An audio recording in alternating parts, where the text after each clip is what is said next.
प्यारे दोस्तों, आपका सिक्का शॉर्ट एंड टाइपिंग में स्वागत है। यदि आप चैनल पर नए हैं तो चैनल को सब्सक्राइब कर बेल आइकन को प्रेस करें। डिक्टेशन 5 सेकंड बाद 100 शब्द प्रति मिनट की गति से बोली जाएगी। Ready start. ममता का हठ। पश्चिम बंगाल में खुद अपना भी चुनाव हारने के साथ ही बुरी पराजय का सामना करने के बाद ममता बनर्जी का यह कहना राजनीतिक हठधर्मी ही है कि वे मुख्यमंत्री पद से त्यागपत्र नहीं देंगी। ऐसा कहकर वे अपनी अलोकतांत्रिक मानसिकता का परिचय देने के साथ ही अपने उस अराजक राजनीतिक व्यवहार को भी रेखांकित कर रही हैं जिसके चलते उनकी पार्टी को सत्ता से बाहर होना पड़ा। वे इसकी जानबूझकर अनदेखी कर रही हैं कि उनके साथ साथ पराजय का सामना करने वाले तमिलनाडु के मुख्यमंत्री M.K.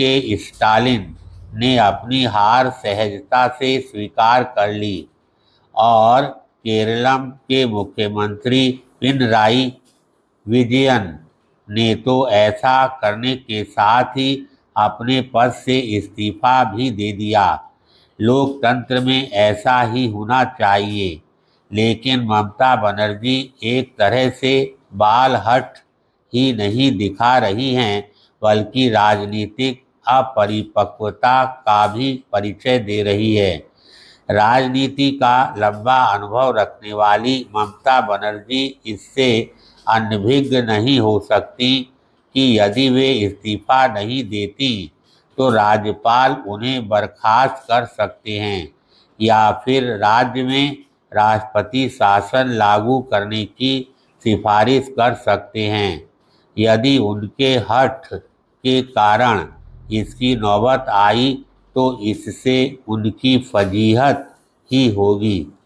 रह रहकर संविधान की दुहाई देने वाली ममता बनर्जी जिस तरह इस्तीफा देने से मना कर रही है उसकी मिसाल मिलना कठिन है।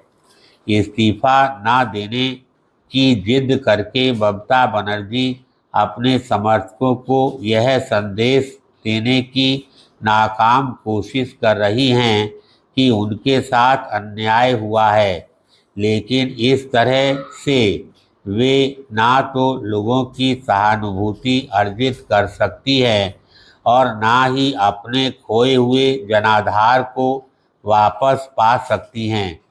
उन्हें यह पता होना चाहिए कि लोग सब कुछ तो भूल जाते हैं, लेकिन किसी का अहंकार आसानी से नहीं भूलते।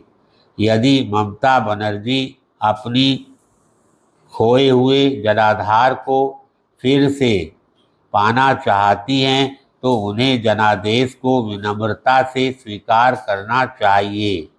उनका तर्क है कि वे हारी नहीं बल्कि उन्हें हराया गया है। साफ है कि वे यह समझने मानने को तैयार नहीं कि उनकी पराजय का कारण उनका कुशासन और उसके चलते जनता की उनसे गहरी नाराजगी रही।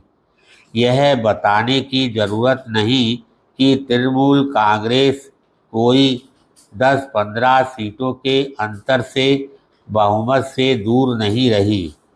वह 294 सीटों वाली विधानसभा में 100 सीटों तक भी नहीं पहुंच सकी। ममता बनर्जी खुद को हराए जाने का आरोप उछालकर वही लाइन ले रही हैं जो राहुल गांधी ने एक लंबे समय से पकड़ रखी है और जिसके तहत चुनाव की चोरी का राग अलापते रहते हैं।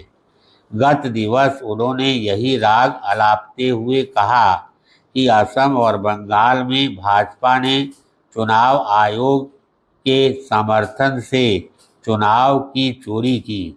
प्रश्न ये है कि आखिर केरलम के बारे में उनकी क्या राय है, जहां कांग्रेस के नेतृत्व वाले गठबंधन ने जीत हासिल की है।